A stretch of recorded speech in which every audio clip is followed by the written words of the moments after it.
नमस्कार, मैं अर्जुन तुकाराम लाड टीजीटी हिंदी जवाहर नवोदय विद्यालय बरपेटा असम।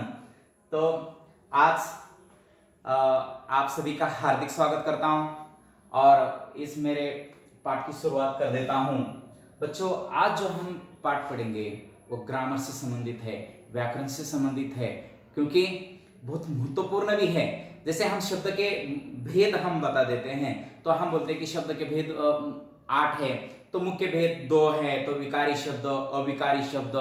तो पढ़ते पढ़ते हम कभी कभी इनके छोटे छोटे भेदों में अगर हम आगे निकल जाते हैं तो बच्चों के सामने अव्यय आ जाते हैं। तो अव्यय क्या है? जिसका व्यय नहीं होता है, जिसमें परिवर्तन नहीं होता है, उसे अव्यय कहा जाता है। तो पहला जो अव्यय है क्रिया विशेषण अव्यय। तो बच्चों, आज हम पूरे क्रिया विशेषण अव्यय के बारे में जानकारी लेंगे।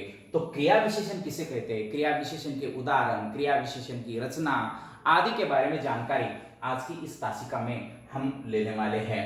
तो क्रिया विशेषण मेरा आज का जो विषय है, मुख्य विषय है क्रिया विशेषण। तो क्रिया विशेषण का व्याकरण में क्या महत्व है, हमें क्रिया विशेषण क्यों पढ़ना है, उससे हमारा क्या लाभ होने वाला है, उसके बारे में सारी जानकारी आज की तासिका में हम लेंगे। प्रयोग की दृष्टि से शब्द के भेद 8 है। प्रयोग की दृष्टि से मुख्य भेद है, एक विकारी शब्द, दूसरा है अविकारी शब्द। बच्चों, जब आपको शब्द विचार में, इससे पहले जो हमारा वीडियो गया है वो शब्द विचार का वीडियो था। शब्द विचार के वीडियो में मैंने इसका जिक्र किया है, लेकिन इसके बारे में विस्तार से जानकारी आपको नहीं दी है।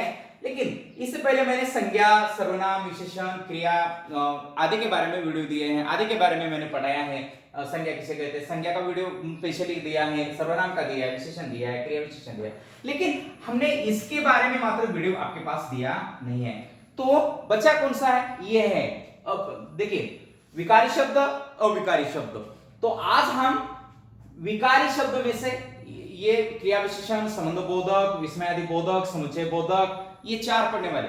तो प्रयोग की दृष्टि से शब्द के भेद कितने? मुख्य भेद 2। कौन से? विकारी शब्द, अविकारी शब्द। इसमें से विकारी शब्द 4 है, संज्ञा, सर्वनाम, विशेषण और क्रिया, ये 4 हैं। अविकारी शब्द जिसको हम अव्यय बोलते हैं वो 4 हैं, क्रिया विशेषण, संबंध बोधक, समुच्चय बोधक और विस्मयादि बोधक। आप देखिए, तो अब हम पहला कौन सा देखना है, क्योंकि आज के इस क्लास का मुख्य विषय क्या है?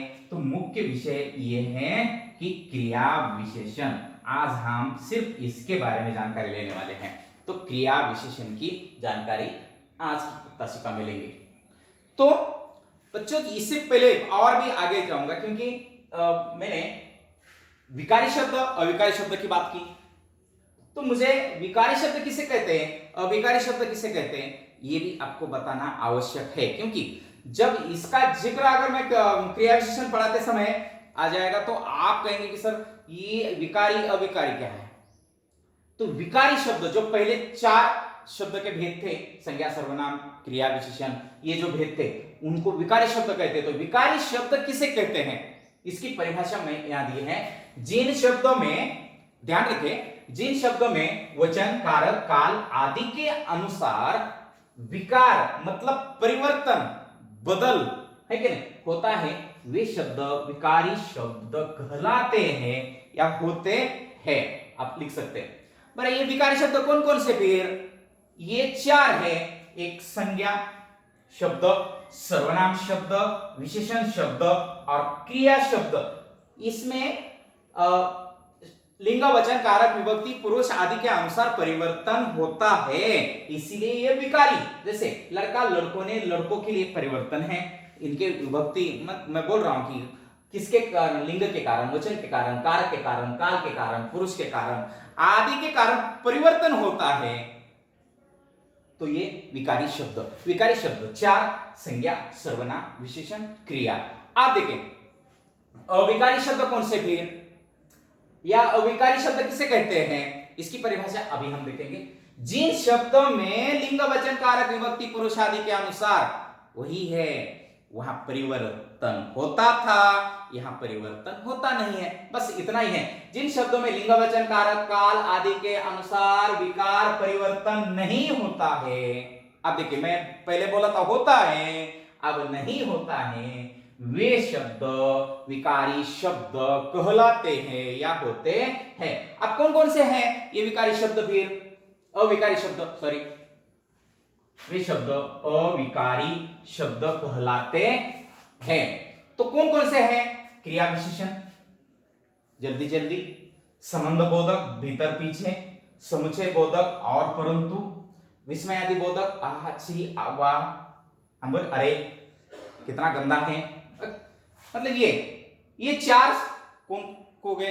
अविकारी शब्द हो गए। तो चलिए, तो क्रिया विशेषण हम देख रहे हैं। आज का हमारा मुख्य विषय जो क्रिया विशेषण है, क्रिया विशेषण किसे कहते हैं उसकी परिभाषा समझना बहुत आवश्यक है, क्योंकि परिभाषा समझ में आ गए तो इसकी विशेषता समझ में आती है और उसके अंदर क्या है ये पता चल जाता है। जो अव्यय शब्द, अब आपको पता हो गए अव्यय, जो अव्यय शब्द, अव्यय कौन से है? जिसमें वे नहीं होता। अव्यय शब्द क्रिया की विशेषता प्रकट करते हैं, मतलब जो अविकारी शब्द क्रिया की विशेषता प्रकट करते हैं वे क्रिया विशेषण कहलाते हैं। जो अव्यय शब्द क्रिया की विशेषता प्रकट करते हैं वे क्रिया विशेषण कहलाते हैं। अब हमने विशेषण की परिभाषा देखते समय देखा था, जो विशेषण शब्द संज्ञा की विशेषता बताते हैं उन्हें विशेषण कहलाते हैं या उन्हें विशेषण कहते हैं। अभी जो अव्यय शब्द क्रिया की विशेषता बताते हैं उन्हें क्रिया विशेषण कहलाते हैं। जैसे उदाहरण दे रहा हूं, हाथी धीरे धीरे चलता है। अब देखिए ये वाक्य है ना, इस वाक्य की मुख्य क्रिया है चलता है। हमारी परिभाषा कहती है कि जो अव्यय शब्द क्रिया की विशेषता प्रकट करते हैं, अब क्रिया चलता है उसकी विशेषता धीरे धीरे, कौन धीरे धीरे चलता है? हाथी, ये तो करता है, करता और ये क्रिया है, मतलब क्रिया की विशेषता है। कैसे चलता है? धीरे धीरे चलता है कि नहीं? कैसे चलता है? क्रिया पर हम प्रश्न पूछे कि कैसे चलता है तो उत्तर आएगा धीरे धीरे चलता है। हाथी धीरे धीरे चलता है, ठीक है? तो ये चलने की जो विशेषता है धीरे धीरे है। घोड़ा तेज दौड़ता है, अब घोड़े की दौड़ने की जो पद्धति है, ठीक है नहीं, वो तेज है। अब तेज दौड़ता है, दौड़ता क्रिया की विशेषता क्या है? तो वो तेज दौड़ता है। तो इस वाक्य की क्रिया चलता है, उसकी विशेषता धीरे धीरे शब्द बता रहा है, अतः धीरे धीरे क्रिया विशेषण अव्यय है। ये क्रिया विशेषण अव्यय आपको पहचानने के लिए आने चाहिए, बहुत ही महत्वपूर्ण है। और जब ये महत्वपूर्ण है तो हमें बताना आवश्यक है या पढ़ना भी आवश्यक होता है।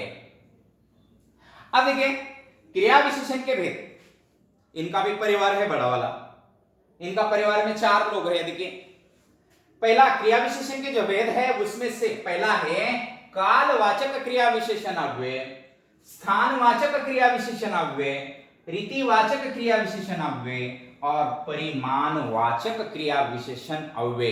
ये 4 भेद है। दिख रहे हैं आपको? दिख रहे बच्चों? आपको दिख रहे? नहीं दिख रहे? देख लीजिए फिर से।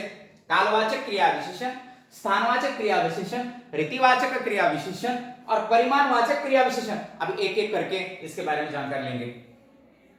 पहला कालवाचक क्रिया विशेषण, नंबर 1 नोटबुक में लिखिए, कालवाचक क्रिया विशेषण लिख दिया। देखिए इसकी परिभाषा और इसके उदाहरण भी हम देखेंगे। जिस क्रिया विशेषण से क्रिया के होने के काल, काल का मतलब होता है समय, है क्या? क्रिया के होने के काल से संबंधित विशेषता का बोध होता है, काल से संबंधित विशेषता का बोध होता है। जिस क्रिया विशेषण के क्रिया के होने के काल से संबंधित विशेषता का बोध होता है वह कालवाचक क्रिया विशेषण कहलाते हैं। समझ में आ गया? ओके, इसके उदाहरण देखिए। वह जो भी कौन है, वह कल आएगा। आएगा क्रिया है, लेकिन कब आएगा? कल आएगा, मतलब काल का पता चल रहा है। मां प्रतिदिन मंदिर जाती है, मंदिर जाती है मां, लेकिन कब कब जाती है? प्रतिदिन, मतलब काल का समय का, काल का पता चल रहा है। गुरुजी के पीछे चलो। अब देखिए, यहां ये उदाहरण नहीं आना है बच्चों, सॉरी। तो ये दो ही उदाहरण लीजिए। वह कल आएगा, मां प्रतिदिन मंदिर जाती है। यहां कल आएगा और प्रतिदिन, कल और प्रतिदिन काल का बोध कर रहे हैं, लेकिन इसलिए ये कालवाचक क्रिया विशेषण के उदाहरण है। देखिए, कालवाचक क्रिया विशेषण कौन कौन से, फिर कौन से ऐसे शब्द है जो कालवाचक क्रिया विशेषण में आ जाते हैं? अब है, जब है, अब, जब, तब, कब, आज, कल, परसों, नरसों हम बोलते हैं। हाँ, पहले, पीछे, हाँ, बाद में, पूर्व, सदा, सर्वदा, हमेशा, नित्य, अभी, जभी, तभी, कभी, प्रातः आदि शब्द काल का बोध कराते हैं। तो ये वाक्य में अगर ये शब्द किसी क्रिया की विशेषता बता रहे तो ये कालवाचक क्रिया विशेषण अव्यय होते हैं, ये ध्यान रखिए। अब देखिए, दूसरा जो हमारा भेद है, मुख्य भेद, उसमें स्थानवाचक क्रिया विशेषण अव्यय है। बस स्थानवाचक क्रिया विशेषण प्लेस, ठीक है नहीं? तो इसकी परिभाषा हम देखेंगे। जिस क्रिया विशेषण से क्रिया के होने के स्थान का पता चलता है या पता चले। अब क्रिया कौन से स्थान पर हो गई है, उसकी जगह का हमें पता होना बहुत जरूरी होता है। देखिए, आप देखिए, उदाहरण दिया है, ऊपर मत जाओ। अब देखिए, हमें हो सकता है छत के ऊपर जाना है, हो सकता है पेड़ के ऊपर जाना है, हमें वहां मतलब स्थान का पता करा दिया है कि ऊपर, नीचे, पीछे, आगे, है कि नहीं? ये क्या है? ये शब्द सारे क्या है? स्थान का पता करा देते हैं। तो मत जाओ हमें रोक दिया है, कोई बात नहीं है, लेकिन वहां जो जाओ क्रिया है, ये क्रिया का जो स्थानवाचक जो विशेषण है ऊपर, ये क्या बताता है? हमें स्थान का बोध कराता है, इसीलिए ये ऊपर, ये शब्द स्थानवाचक क्रिया विशेषण अव्यय होता है। तो गली में दूर तक अंधेरा है, मतलब वहां स्थान है दूर तक, तो वो भी हमें दूर तक, ये शब्द हमें इस है क्रिया का विशेषण है ये, इसीलिए ये स्थानवाचक क्रिया विशेषण है। तो स्थानवाचक क्रिया विशेषण कौन कौन से? फिर अभी भी दिया, निकट है, पास है, भीतर है, इधर है, उधर है, आगे है, पीछे है, ये सारे क्या हैं? स्थानवाचक क्रिया विशेषण है। अगर ये वाक्य में आ जाते हैं तो हमें इधर उधर देखने की जरूरत नहीं है। अभी देखिए, मैंने बोलते बोलते भी इधर उधर की भाषा कर दी, तो हमें जरूरत ही नहीं है, क्योंकि ये शब्द आए हैं तो ये कौन है? स्थानवाचक क्रिया विशेषण अव्यय है। चलिए, हम तीसरा रीतिवाचक क्रिया विशेषण। अभी रीतिवाचक क्रिया विशेषण, रीति मतलब क्या है? पद्धति, एक ढंग। रीति मतलब क्या है? पद्धति, ढंग। अभी हमने इससे पहले एक उदाहरण देखा था, हाथी धीरे धीरे चलता है। हाथी के चलने का ढंग क्या है? तो धीरे धीरे चलना उसकी पद्धति है। कि हाथी ऐसा बहुत दौड़ रहा है घोड़े की तरह, ऐसा थोड़ा ही है, क्योंकि घोड़ा तेज दौड़ता है। अब घोड़े के दौड़ने की पद्धति क्या है? वो तेज दौड़ता है। हाथी धीरे चलता है, हाथी के चलने की पद्धति क्या है? वो धीरे धीरे चलता है। तो ये रीतिवाचक क्रिया विशेषण में आ जाते हैं। तो ऐसे रीतिवाचक क्रिया विशेषण कौन से है? इससे पहले उसकी परिभाषा देखेंगे। चलो, जिस क्रिया विशेषण से क्रिया के होने की रीति का, देखो यहां फिर से शब्द आ गया, रीति का मतलब पद्धति का, ढंग का पता चले। जैसे ऊपर धीरे से जाओ। कैसे जाओ ऊपर? धीरे से जाओ। क्यों?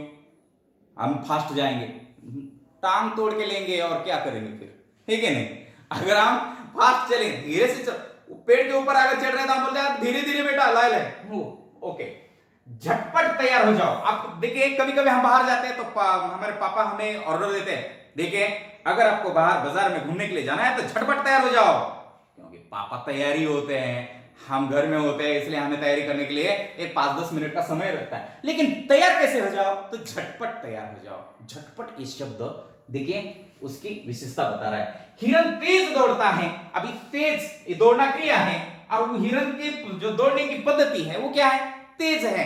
हिरन ऐसे धीरे धीरे चलेगा तो कोई आदमी भी पकड़ के ले लेगा, उसका शिकार करेगा। तो उसको तेज दौड़ना, उसकी पद्धति क्या है कि तेज दौड़ने की है।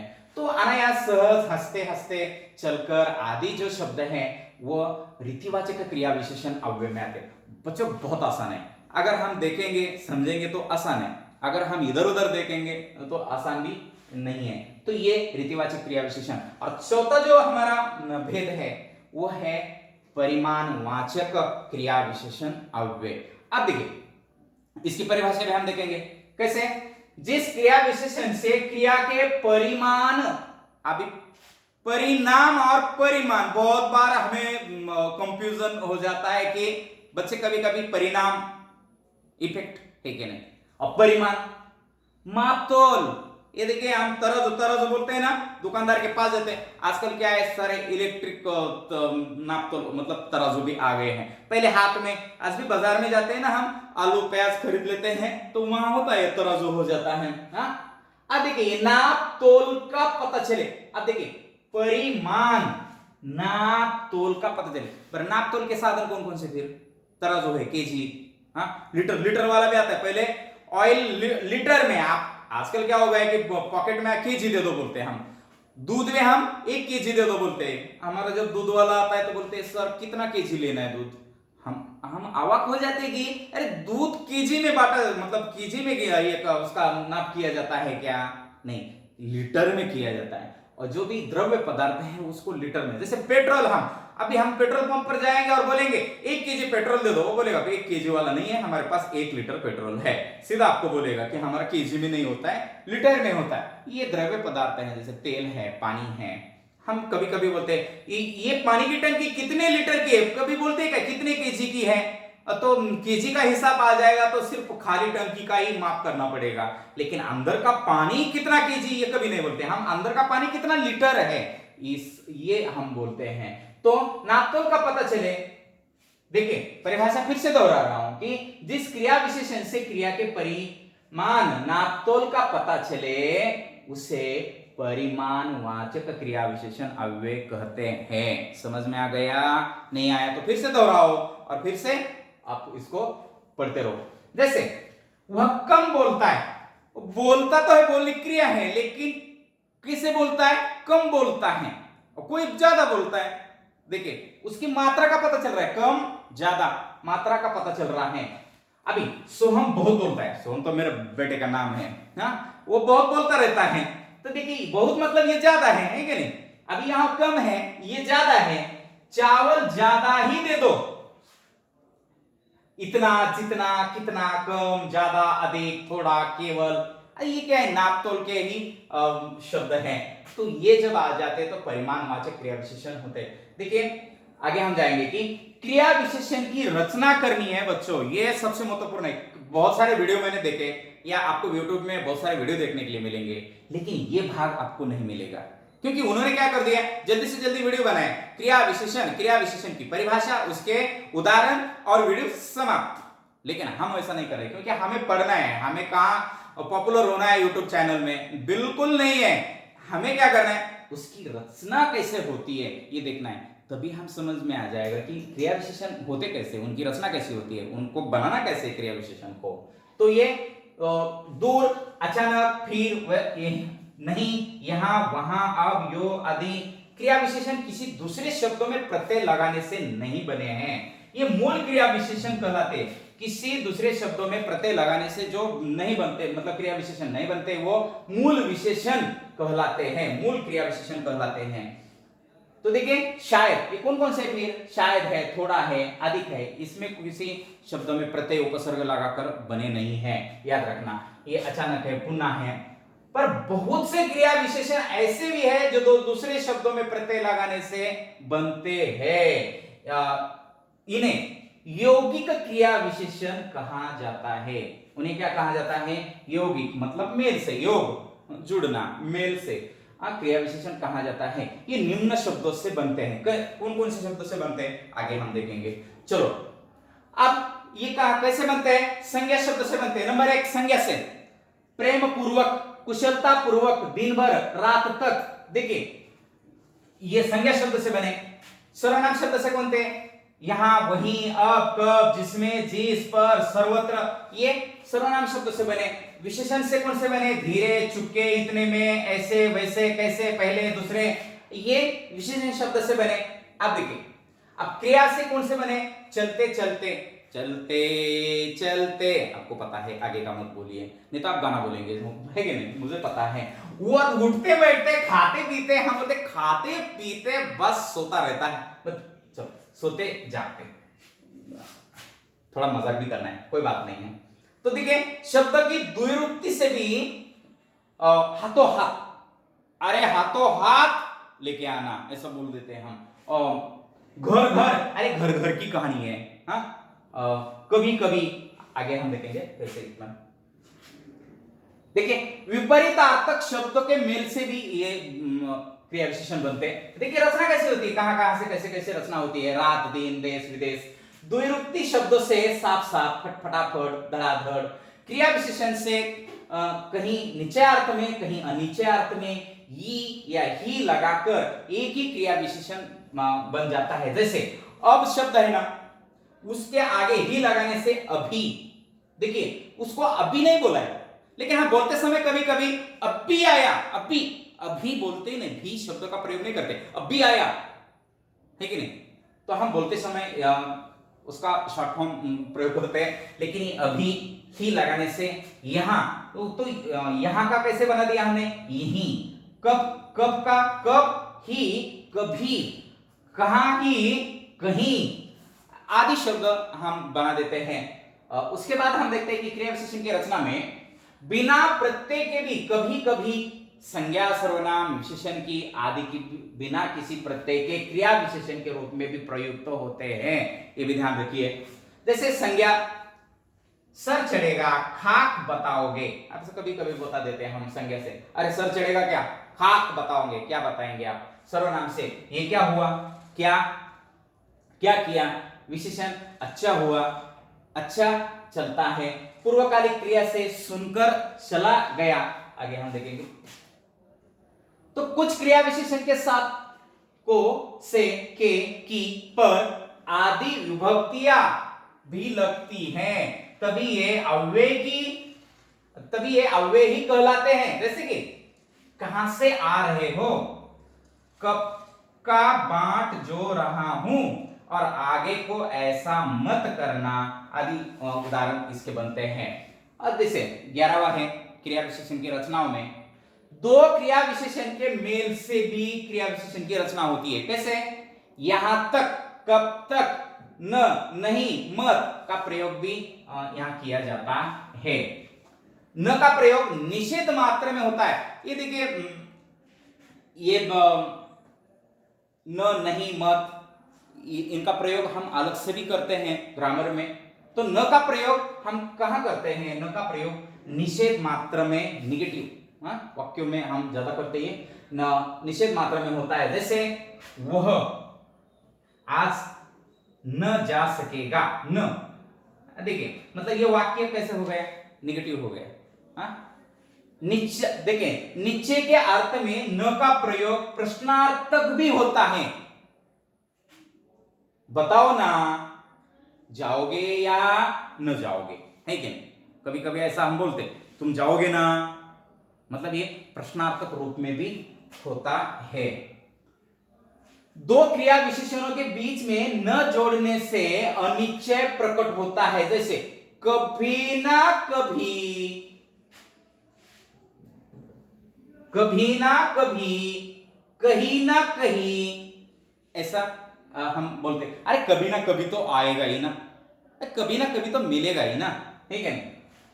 नहीं, नहीं का प्रयोग निषेध में निश्चय प्रकट करने के लिए और असन्न भूत, सामान्य वर्तमान तथा किसी प्रश्न के उत्तर में होता है। जैसे मैं उर्दू नहीं जानता, अब देखिए नहीं का प्रयोग आ गया यहां उत्तर में। नहीं, मैं नहीं गया, नहीं, मैं नहीं गया। आप गए थे वहां? नहीं, मैं नहीं गया। इस प्रकार का भी उसका प्रयोग होता है। मत का प्रयोग न, नहीं, मत। मत का प्रयोग प्रेरणा एवं प्रवर्तना, विधि अर्थात आज्ञा, प्रार्थना आदि में होता है। अब देखिए, हमने एक वाक्य पढ़ा था, ऊपर मत जाओ, यहां भी है वहां मत जाओ।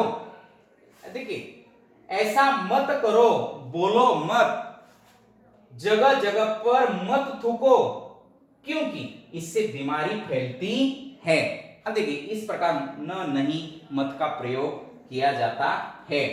तो बच्चों, चलो मैं आपको फिर से दोहराता हूं कि ये क्रिया विशेषण अव्यय है, उसके भेद कितने हैं? 4 है। एक कालवाचक क्रिया विशेषण अव्यय, स्थानवाचक क्रिया विशेषण अव्यय, उसके बाद रीतिवाचक क्रिया विशेषण अव्यय और परिमाणवाचक क्रिया विशेषण अव्यय। ये इनका हमने बहुत विस्तार से चर्चा की है, उसकी परिभाषा देखी है, उसके उदाहरण देखे हैं, उसके बाद इनकी रचना कैसी होती है उसके बारे में तो बहुत विस्तार से बातें की हैं। तो मुझे लगता है कि क्रिया विशेषण अव्यय के बारे में यह जानकारी आपके लिए पर्याप्त है। तो बच्चों, मैं यही पाठ समाप्त करता हूं। इससे पहले आपको गृह कार्य देकर चला जाता हूं कि प्रयोग की दृष्टि से शब्द के भेद उदाहरण सहित स्पष्ट कीजिए। क्रिया विशेषण की रचना किन किन शब्दों से होती है ये स्पष्ट कीजिए। न, नहीं, मत का प्रयोग किन परिस्थितियों में होता है ये स्पष्ट कीजिए। और जाते जाते मैं आप सभी को बहुत बहुत धन्यवाद देना चाहता हूं। इससे संबंधित कोई भी अगर आपको एक्स्ट्रा जानकारी चाहिए या कोई भी समस्या है तो संपर्क करें 8474872223 पर। आप फोन उठाइए और लगाइए फोन और पूछिए कि सर मुझे ये पूछना है। तो कोई बात नहीं है, आप इसको पुनः पुनः देखें, पुनः पुनः समझे, अपनी किताबों में पढ़िए, पीडीएफ फाइल जो दी है उसमें पढ़िए, तो आपको अधिक समझ में आ जाएगा। अगर इतना भी नहीं समझता है तो और फिर से हमें पूछ लीजिए, क्योंकि पूछने के लिए तो हमें सिर्फ फोन उठाना है, फोन नंबर दिया हुआ है। बहुत बहुत धन्यवाद बच्चों।